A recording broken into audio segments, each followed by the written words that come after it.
Hi everyone, Fran here at New Testament Explained, and this video is going to talk through the suffering servant in Isaiah. Again, this is aligned with Edexcel's A-level religious studies course and the New Testament studies option within that. And this comes under the topic 1.1, prophecies regarding the Messiah. So in terms of introducing this topic then, the first thing you need to know is that the book of Isaiah is in the Old Testament. Now, within the book of Isaiah, there are what we call the Deutero chapters, which are chapters 40 to 55. And we know that these chapters were written during the time of the Babylonian exile.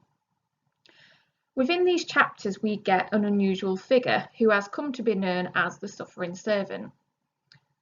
And it was Bernard Doom in 1892 who noticed when reading Isaiah, when reading these chapters, the suffering servant and references to the suffering servant, more importantly, are grouped together in 4 places.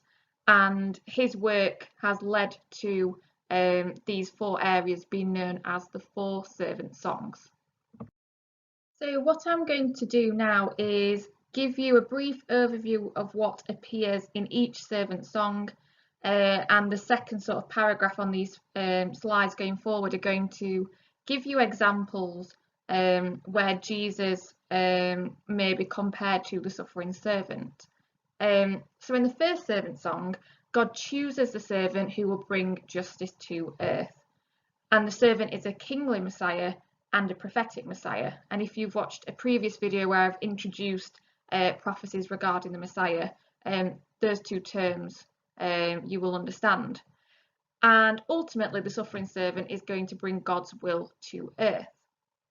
Now, in terms of comparing this to Jesus in the New Testament, the first servant song can be compared to Matthew chapter 3, verses 13 to 17, where God is pleased with and delights in Jesus and puts his spirit into him. So again, we've kind of got this notion of God choosing his servant, and in the New Testament, some may argue that that suffering servant was in fact Jesus. The second servant song is written from the perspective of the suffering servant, and in this song there is a description of how the suffering servant will be called by God to lead not just the Jews but all nations, and therefore the suffering servant is not a political or military ruler but is a light to the Gentiles and a source of inspiration and a leader in that sense. Now, in terms of making comparisons to the New Testament, we have Matthew chapter 28, verses 16 to 20, where Jesus gives his disciples the Great Commission to convert Gentiles, and Paul echoes this passage from Isaiah to justify why Gentiles should convert to Christianity, and why he does that in particular, So again, some people may look at Matthew 28 and make a comparison between the suffering servant in Isaiah and what the suffering servant is going to do to what Jesus does.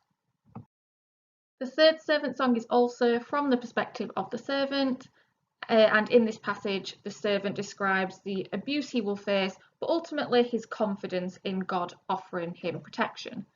This can be compared to Matthew chapter 5, verses 38 to 40, where Jesus famously teaches to turn the other cheek. So again, this idea of facing abuse, but knowing ultimately you are going to have God's protection. The final servant song is the big one, not only in terms of the length of the passage, but in terms of its fame. This passage describes the suffering servant as a man of sorrows, and again, it's this notion that he doesn't suffer himself as an individual, but he takes on the weight of other people's pain and suffering, but no one appreciates it in the passage in Isaiah. The obvious comparison here is to the crucifixion of Jesus. We've got a few passages where there are quite striking similarities in terms of vocabulary used. So John 1:29, Jesus is referred to as the Lamb of God. There is a reference to lambs in the 4th servant song of Isaiah.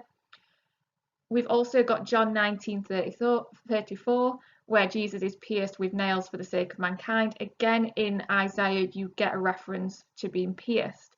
So if you read the 4th servant song and in this case we're taking John's crucifixion narrative, there are very striking similarities in terms of the language that is used, which may then be used to suggest that at least some Christians did perceive Jesus as the suffering servant.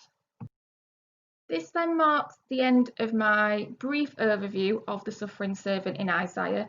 If you are studying this as part of Edexcel A-level religious studies, you do now need to start thinking about two debates that arise out of this topic. One, is the suffering servant predicting the Messiah, or is the Messiah different to the suffering servant? So that's debate one.